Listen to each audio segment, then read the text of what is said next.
Hi guys, welcome to my channel. Today I am making meatballs, and not any ordinary meatballs but Swedish meatballs. They are hideously inauthentic, but frankly I don't care because they are absolutely delicious. Guys, I really hope you'll give this video a thumbs up, hit that subscribe button, and don't forget to turn on the bell notification so you'll be notified every time I upload a new video. I have here 400 grams of minced beef and 400 grams of pork mince. I use the combination of both. I use quite a lean beef mince, and then I use the pork mince to add a little bit of fat, and that fat gives you really tender meatballs. So they're very simple. 25 grams of breadcrumbs.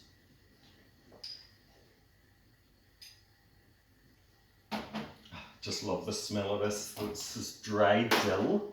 You don't have to use dried dill. You could use some fresh parsley or thyme. But to me, this is just the herb of Sweden. I just love it. So I'll just shake that in. Mossy green coating of it.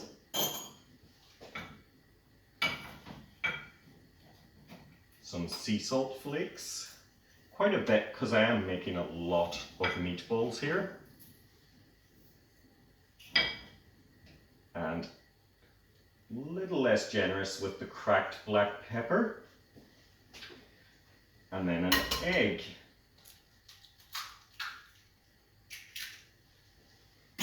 Now to get a mixing. It's easiest done by hand.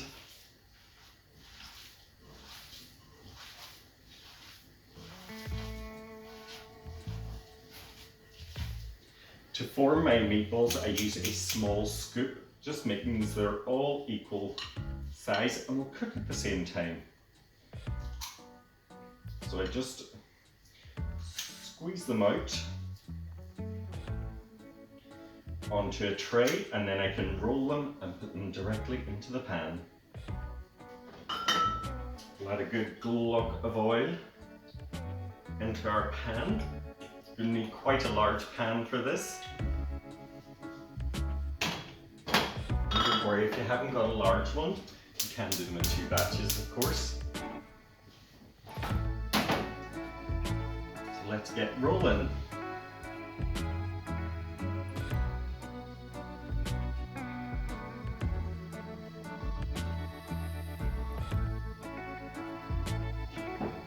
This is very relaxing doing this as well.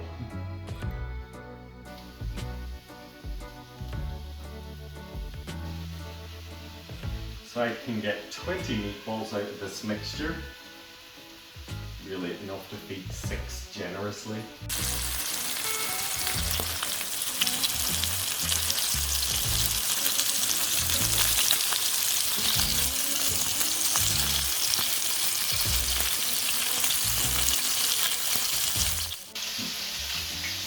My meatballs are brown on both sides, so I'm just going to transfer them back to the tray whilst we make the gravy.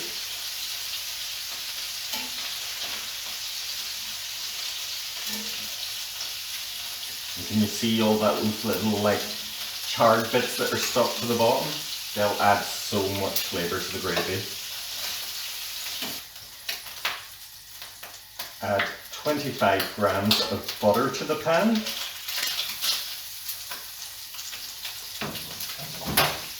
Need 2 tablespoons of plain flour.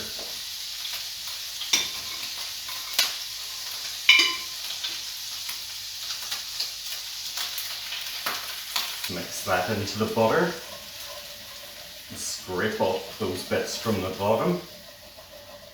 This will help to add colour as well to the gravy.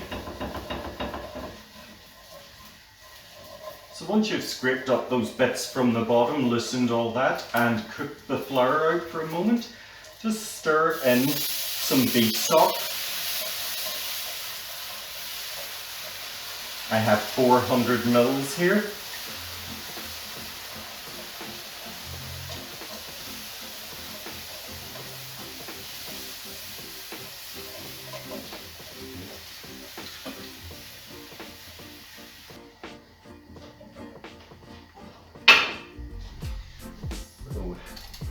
Just gonna have a little taste just to see how it is for seasoning. That's so good already. And now we can drop the meatballs back in.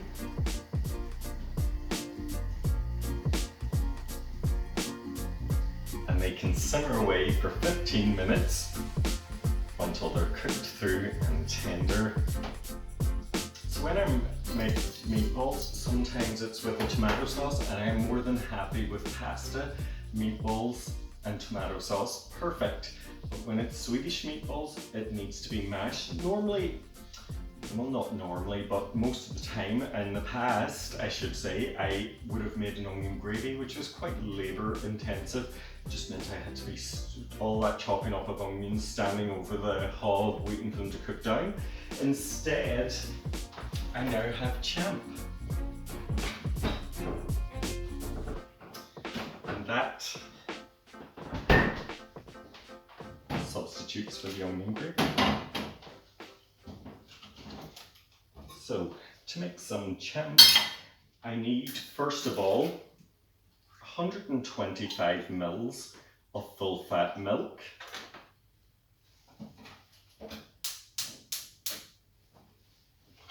And then I'm going to add to the milk some chopped scallions. And the reason I add the scallions to the milk rather than just to the potatoes is so that my milk infuses with that subtle onion flavour. Love the crunch of chopped scallions. So we just want to bring the milk up to almost boiling point, then switch it off and let it sit while we get on with mashing the potatoes. You can already start smelling them. And I have here some potatoes that I've just steamed. I prefer to steam them just because it makes a drier potato. If you're boiling, you may need to use less milk.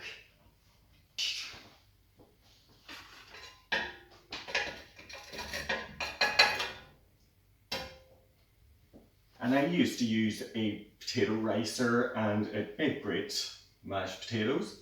And if you've got one, use it. The only thing about it is a nightmare to wash up.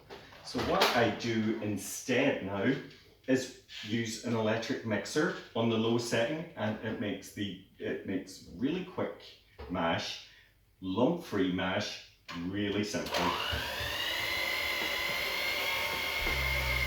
Just don't overdo it. So I'm going to add a little of my milk.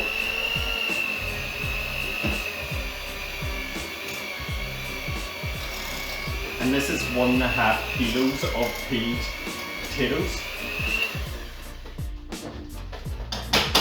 Frankly, I could have done with a bigger pot. Anywho.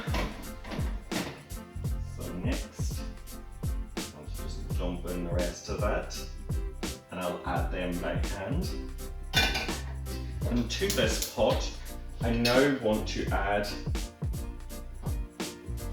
50 grams of butter. I'm just going to let that melt. Stir my potatoes together. I want to season them quite generously.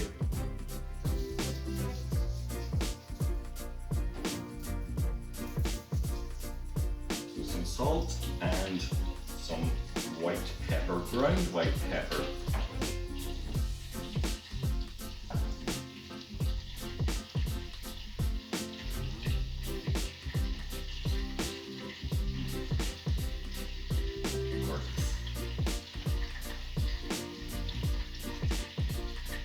The butter is melting in with a little of that.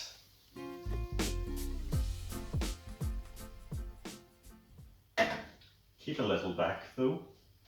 I have some more scallion.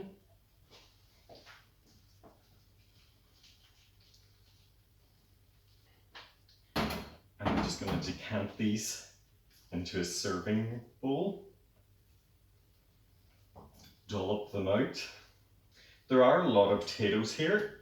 Not that that's a problem in this house, But should you be lucky enough to have any of these left over, if you cook some bacon bits until they're nice and crispy, add them to the cold potatoes and make potato cake, like think Kilcannon potato cakes, and they are so good. Need nothing more than a fried egg on top, and they're a meal in themselves. And that little bit of butter I reserved from earlier on.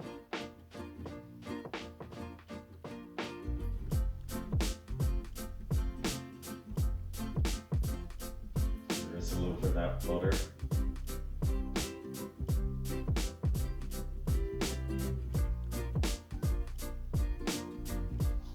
Perfect. They can sit there for a moment while I finish my meatballs. So the meatballs just require a little cream. Not too much. Stir that together.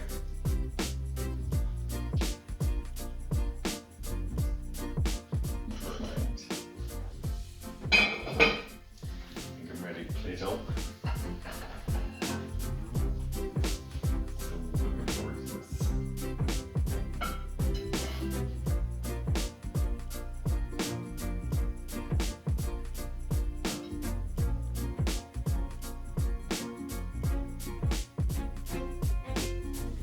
Bit of a platform for my meatballs to sit on.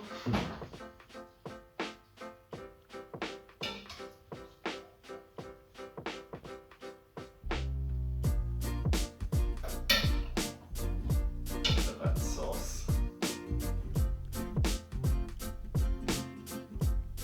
Since I have dill in them, I'll put some dill on them as well, and I'm using fresh this time. Just tear over feathery fronds of it, and I'm ready to eat.